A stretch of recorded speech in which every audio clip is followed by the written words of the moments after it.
The MDP, the most dominant player, four-time champion, soon-to-be Hall of Famer, and TNT analyst Shaquille O'Neal from OKC. And Shaq, if you were the commissioner of our beloved NBA, would Draymond Green be playing tonight? Yes, he would. You know, that move is called flailing. You know, it's been around the league ever since I played, before I played. Guys do it to try to impress the officials to get a call. And once you go in an upward motion or any motion, it's kind of hard to stop. I would be a hypocrite to say, I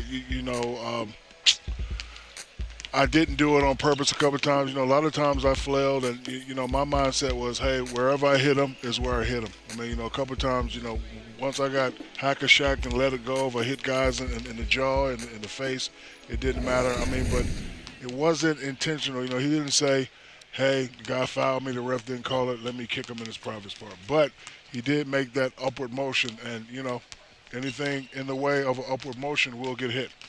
No doubt about that. And, Shaq, with Draymond Green one flagrant foul away from an automatic suspension, does he have to tone it down in order to stay on the floor? He just has to come out and play with supreme focus tonight. No silliness. Make sure his guys are on the right path, making the right play, following through, not talking to the officials, not talking to any other players. He just has to play. OKC may send a couple guys at him to egg him on to try to get that, technical. But he has to think about the bigger picture because, it's my opinion that whoever wins this game tonight will win the series. Hey, big fella, I'm curious, do you sense the confidence in Golden State? I know you haven't seen a lot, but I know you like to look into the eyes of guys.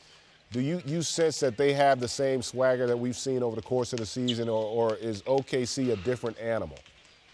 Well, I was sitting behind the bench last game, and, the guys were pretty upset, but it wasn't upset to where they were down on themselves, where they were, questioning themselves. They was like, okay, these guys got us. Tonight is going to be a big test. I think if they win tonight, they can regain control of the series and possibly win the series. But it really is a must-win for them tonight, like my good friend Rick Campbell said. If they don't win tonight, they'll definitely be in trouble. Shaq, you're known for playing well in opposing teams' buildings, particularly in playoff situations. And, throughout your whole career, you've always, handled the opposing building very well in terms of the heat and the boos and everything that came your way. This is probably the first time that Draymond Green will experience this type of heat and pressure in an opposing arena and be asked to perform at a very high level. Do you think he's ready for the energy that will be directed his way during this? Well, I am a doctor of eyeology. I'm looking at him right now. Seems to be very confident. His pupils are not dilating. They're not moving. They're not fluttering. Seems to be very confident now. He's a confident fella.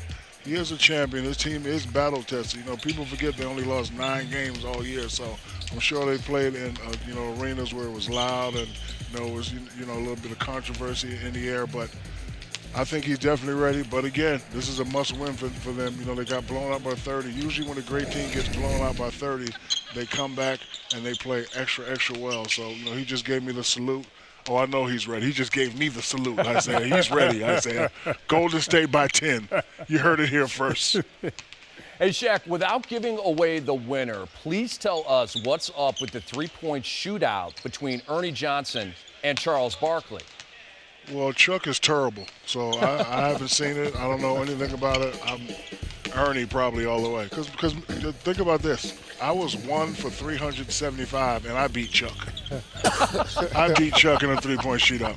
And I almost beat you too, Isaiah. I see you over there laughing. Yeah. Almost got you that one day. Me and Chico almost got you. Almost. You got close. But the thing I noticed about you, I had to make you a spot-up shooter. But if I let you get your rhythm and your little shake, then you make it all the time. So I had to just hit you with so you could just spot up and shoot. But once you get that rhythm, Shaq can knock it down. Hey, Shaq, should we have our researcher, Kevin Cottrell, check on the 1 of 375? Something tells me that's not quite right. Say that again, Rick. I couldn't hear you. Something tells me the 1 for 375 in your career from three-point range is a little bit off. Should we have Kevin check that stat? It was something like that. 1-375, 1-2. But I know I hit one. It was off the glass versus the Knicks, Orlando Magic.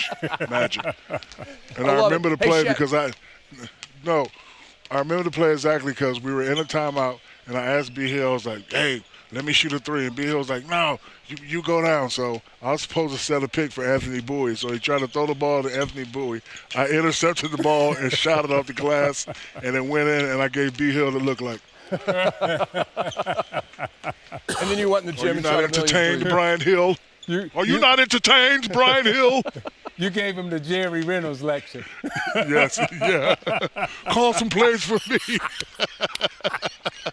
That's an inside joke, Campbell. I got to tell you that joke one day. I can't wait. They're telling me 1 for 22 all time from three-point range, Shaq, just so you know. 1 of 22. Oh, I thought I was 200. I'm sorry. That's like my Shaq-alytics was way off, I see. That's like, I think, 3% or something like that. But, Shaq, we're not hating. We love you, man. But I hit one. That's all that matters, Campbell. You hit one, man. Shaq, thanks for catching up with us here, man. Enjoy the ball game tonight, and we'll be watching on Inside the NBA, okay? All right, thank you.